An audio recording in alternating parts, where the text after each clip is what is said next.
Assalomu alaykum. Kutubxona FM radio loyihasi yana qarshingizda. Studiyada boshlovchi Sabohat Xolquziyeva. Kutubxona FM radio loyihasi siz tinglovchilarga kutubxona faoliyati haqidagi ma'lumotlarni yetkazishda davom etadi. Bugungi mavzuyimiz buyuk mutafakkirlar, so'z san'atining benazir namoyandalari Jaloliddin Rumiy va Alisher Navoiy ijodiga oshno bo'lgan yoshlarimizga bag'ishlaymiz. Assalomu alaykum yana bir bor. Bugun yurtimizda yoshlarning bo'sh vaqtini mazmunli tashkil etish, ularni kitobxonlikka, ilm ma'rifatga va ma'naviy qadriyatlarga oshno etish borasida ko'plab ezgu tashabbuslar amalga oshirilmoqda.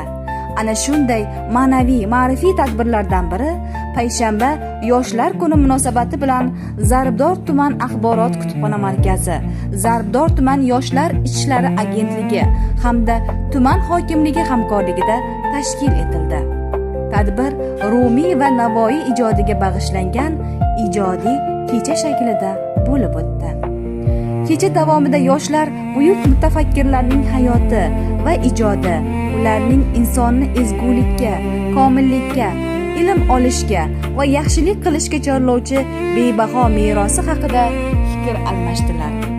Rumiy hikmatlarida inson qalbining pokligi, mehr-muhabbat va ma'naviyat kamolat ulug'lansa, Navoiy ijodida ona tilimizning go'zalligi, insoniylik, adolat, ilm va ezgulik yuksak badiiy mahorat bilan tarannum etiladi. Tadbir davomida yoshlar tomonidan buyuk shoirlarning g'azal va hikmatlaridan namunalar ijro etilib, ijodiy chiqishlar namoyish etildi. Ayniqsa, yoshlarning mumtoz adabiyotga bo'lgan qiziqishi, o'z iqtidorlarini namoyon etishga intilishi tadbirga o'zgacha ruh bag'ishladi. Tadbir yakunida esa faol ishtirokchilar munosib taqdirlandilar. Quvonarlisi, taqdirlangan yoshlarning barchasi Zarbdor tuman axborot kutubxona markazining faol kitobxonlari ekanligi tadbirning yana bir bor ahamiyatli jihati bo'ldi.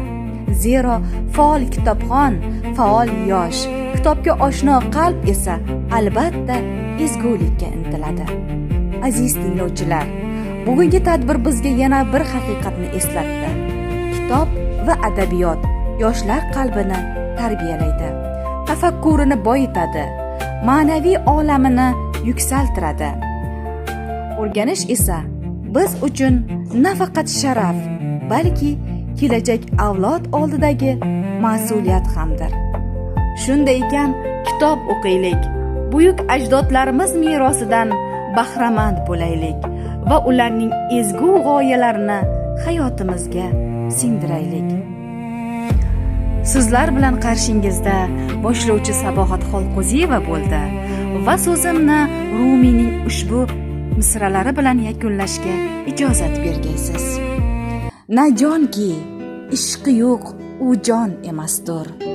Yo'q ersa dardi, u inson emasdir. Bu jonning gavhari senga berilmish, uning o'rni dengiz yo kon emasdir. Butun olam ajablangay, bu gavhar emas paydo va yo pinhon emasdir. Yaqin vahdat erur, ahvolni ko'r, bil, uzoq ket baridan imkon emasdir. Gar istarsan ikki olamda birlik, bu yo'l dushvor erur, oson emasdir. To'liqdir Ahmadiy she'rida hikmat, va lekin mazhabi Yunon emasdir. Ayonki qush tilin o'rgatgan udir, Sulaymon bilguvchi Salmon emasdir. E'tiborlaringiz uchun tashakkur.